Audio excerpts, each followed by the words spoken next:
This video is to show you how to take data that you have on Google Sheets or some sort of spreadsheet, and we're going to put it into a software package called Desmos.com. So maybe you're familiar with it, maybe you're not. It's amazing. So what it allows you to do on Desmos, which we'll get to in a second, is maybe I don't want to use my calculator to figure out various stats, or I don't want to do something by hand. I have too much data. So here I have 26 pieces or 25 pieces of data, right, for 3 different columns. But maybe I have 100 pieces, etc. So this is for our box plot assignment, but you can use it for other things too. So somehow you're going to get some data. You have some data, and this is not the data you have. I just have some random data. It happens to be about pesticides with 3 different categories of fruit flies. So what you first have to do, let's log on to Desmos.com. So it's desmos.com,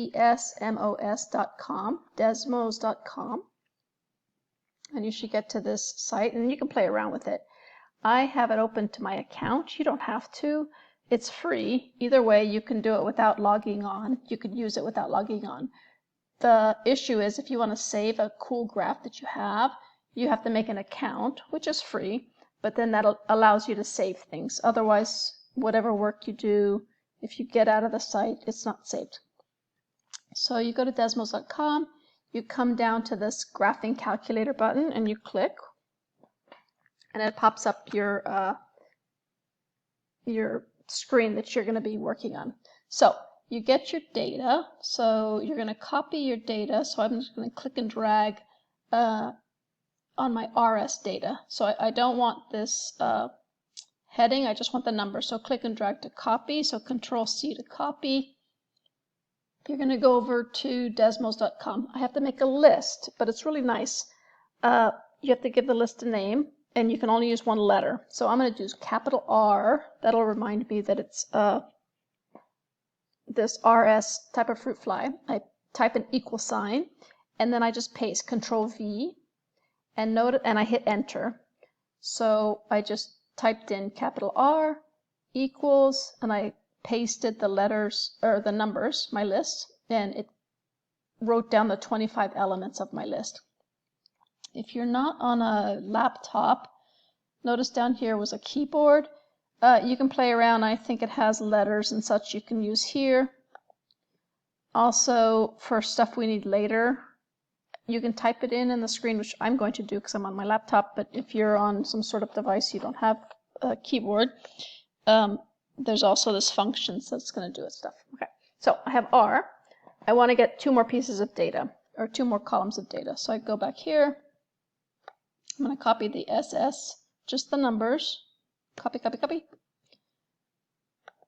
I'm going to 1 letter. You only get 1 letter, and I'm going to say capital S, Control-V for paste, and hit enter.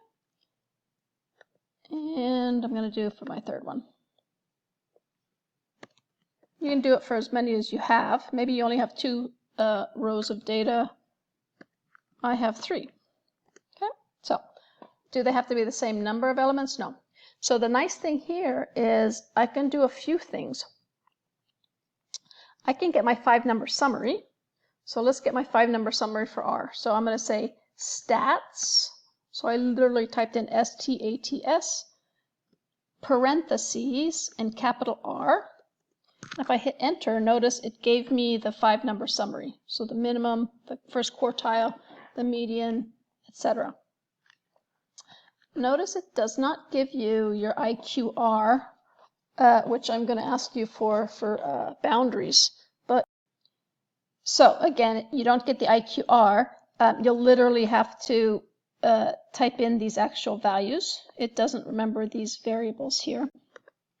So I could calculate my IQR, which is 29.4. This is only for R, minus 20.3. So I can use this as a calculator.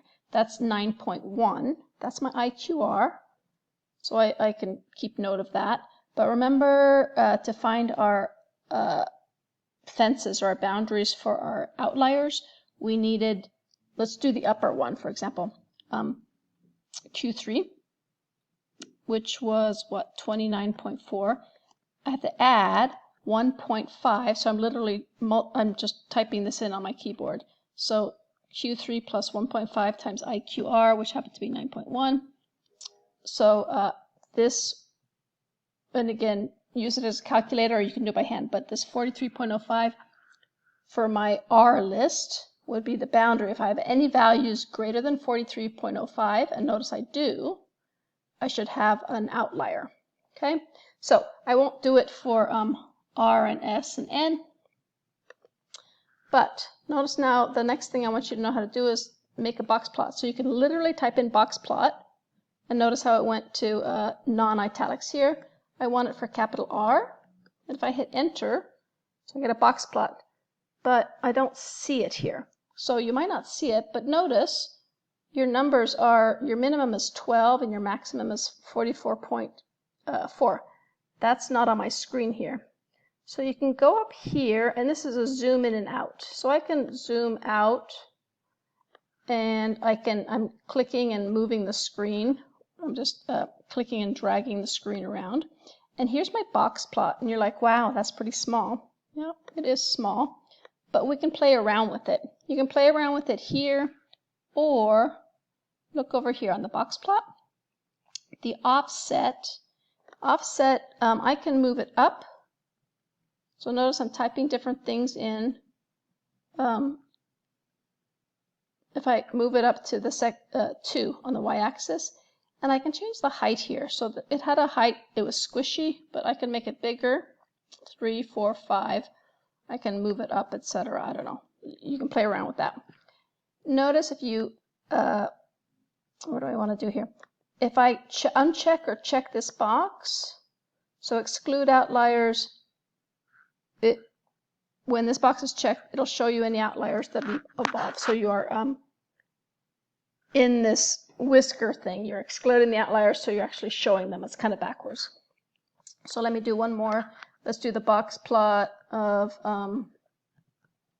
was it N, I think? Yeah. And notice the colors. The colors help you here. Purple, so purple is the N one, and the green is the R version. And let's say I don't want this to be squishy. So again, maybe I'm going to offset this one to be at 20. Right? And maybe I still want this one to be bigger. So you're going to be able to play around with these. And you get to do what? Stats. I need to have my 5-number summary. Okay, so that gives you, and then again, you can either use a calculator or whatever, because I'm going to ask you for boundaries, but you have the numbers that you can play with here. Okay, so this is going to help you. Let's say you're actually going to need these numbers, but you can get them from here. I think that's all.